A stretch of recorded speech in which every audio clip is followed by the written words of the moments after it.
CLNV getting shorted the way it did today, guys, that's not exactly good for the momentum oscillators and all of the signals that we were accumulating for an upside continuation. Let's go ahead and take a look at what the potentials are looking like now after this flash. What is up, you guys? Thank you so much for stopping by. Once again, this is ARCa coming at you with a CLNV, technicals, and raw price action thread of analysis on this Monday.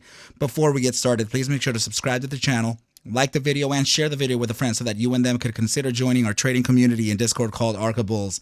With that said, let's go ahead and dive right into the charts. Okay, you guys, so yeah, yesterday I was mentioning that I didn't have a crystal ball, right, and we could essentially fail our areas of support and either rocket ship to the upside or fail all the way to the downside, right? So I actually didn't mean for this to really, for real, fail this hard, right? In fact, I remember even mentioning, even making a downside move to the 2.618 at about 8 cents would make still essentially a higher low, right? So while it's still a higher low based on whatever's been happening, right? It's still too drastic of a move for us to have made without taking into consideration what could happen afterward, right? So let's go ahead and continue on the analysis and see what we got.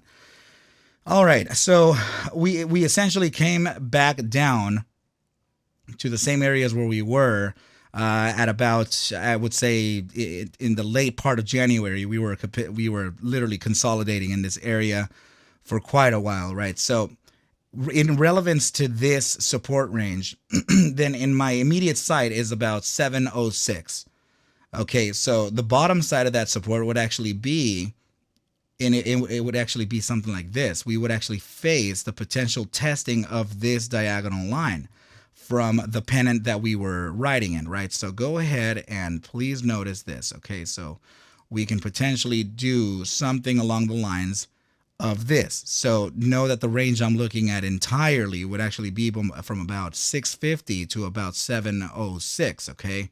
So that's a per raw price action, right? So very interesting how the way just whatever short positions opened up today kind of invalidated a massive amount of upside confluence that we had moving, right? So now in relevance to this upside, we did resist right at that 1.618. So it is following a geometric sense, right? So another thing is that usually when these types of drops happen, it's not only because of short sellers, it's also because we were stopping out longs on the way on the way down, and also pressuring out longs that potentially were just a little too scared, so they got shaken out.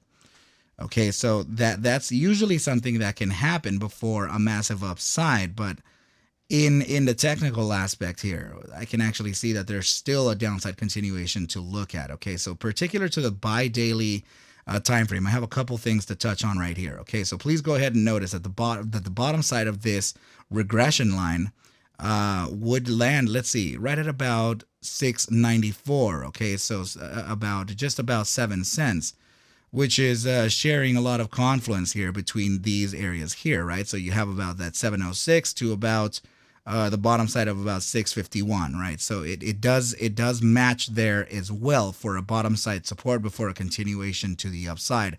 I must warn, however, that on a bi-daily time frame, we have printed a bearish engulfing. Okay, so this is definitely not a good thing. Okay, so especially when you're looking at it on a daily time frame. Okay, so this usually happens when we have the red body of the forward candle engulfing the previous green candle. Okay, so this is a pretty powerful move. Okay, so I'm not saying that we would essentially just capitulate from here, but I want to express to you that the possibilities of downside continuation are a lot greater than not. Okay, so now let's go ahead and just touch down with, let's see, I wanted to make sure that I have everything here shown to you. Okay, yes, there we go. So the 100-day simple moving average, go ahead and notice that it's also landing. Let me see where the 50 is. The 50-day simple is not that good. Let me see the EMAs. All resistance. Okay, yeah, so the SMA 100 on the 8-hour chart is landing at 671. Again, it's sharing confluence here between between the 650 zone to about that 706 zone, right? So it's landing right in that same area as well before we can find a bounce. Okay, so now let's move on to the last part of the analysis. Please notice that this is what I mean by a flash of all momentum indicators.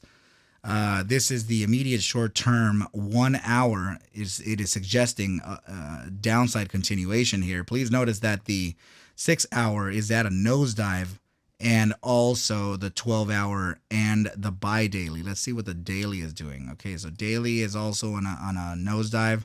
We have a nosedive all the way up to the 5 day. Okay, so and even into the weekly, and wow, even the bi-weekly. Okay, so the bi-weekly is actually showing that there could be a limited downside here based on that 14-day simple moving average being below us. So let me just go ahead and open up the bi-weekly here and see if there's anything that we should be kind of paying attention to, right? So okay, man, it's already in play. We have about 10 days to close this 2-week candle, and very important thing here is that I'm noticing bi-weekly bearish divergence here. Okay, so this is getting a little dangerous too. Okay, so here is the drive of bearish divergence, and also this one right over here. Okay, so please just go ahead and notice that there are some things favoring the downside here. This is yet another one, and I'm sure that if I just stay here long enough, I'll be able to find